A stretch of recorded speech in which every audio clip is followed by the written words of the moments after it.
Shalom, this is Reverend John Farrad, and welcome to episode 16 in the series called Five Small Stones.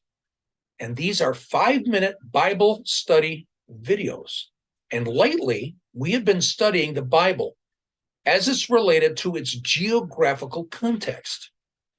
There are some events, some critical events in the Bible that really depend upon the geographical location.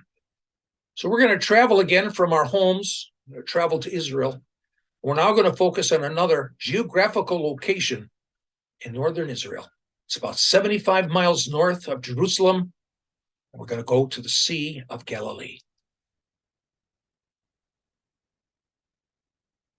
We're looking south on the Sea of Galilee, 13 miles to the southern tip, 7 miles wide.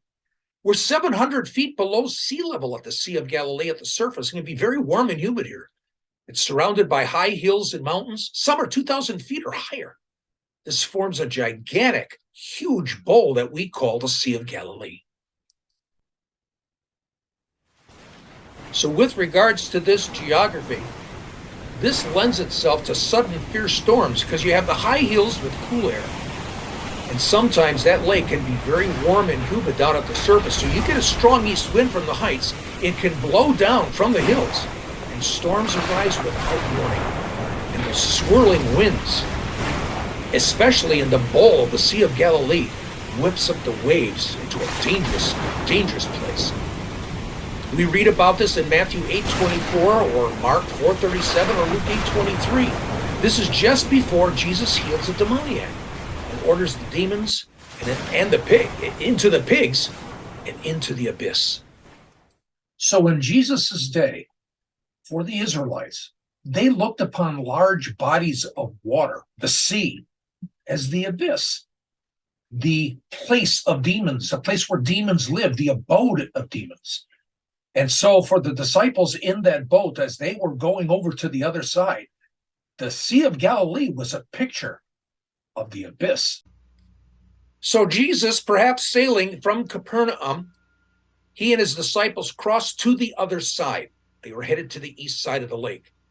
This place is totally pagan.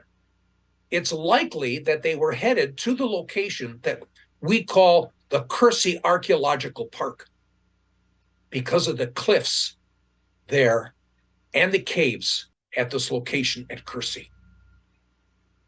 Kersey is the low hill below the Golan Heights. This is where Jesus and the disciples were sailing when that storm came up. And again, the possible place where Jesus heals the demoniac and overcomes the demons. And just on the right side of this cliff, caves can still be found.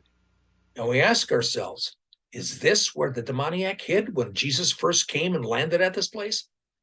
It's the only location on the other side, the only location on the east side of the lake where there are cliffs that fit the story exactly. But Jesus, calming the storm, that miracle, it's as important as the healing of the demoniac, and maybe even more. Why?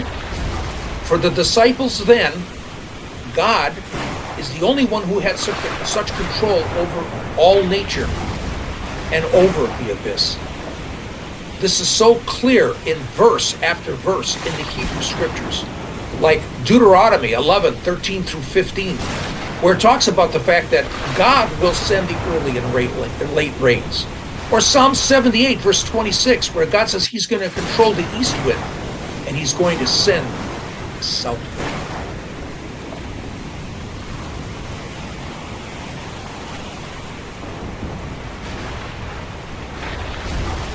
For them, they were seeing the scripture coming to life before their eyes. And here, Jesus calms the storm.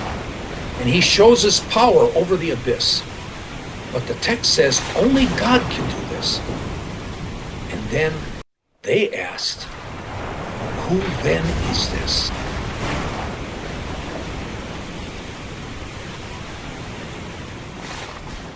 When did Jesus ever say he was God? You'll never read that in the New Testament. But he just did. He just did it in a Jewish way 2,000 years ago not with words, but with action. And he does that at a special geographical location on the Sea of Galilee. I'm going to see you in episode 17 when we go to another special location on the Sea of Galilee. Until then, shalom.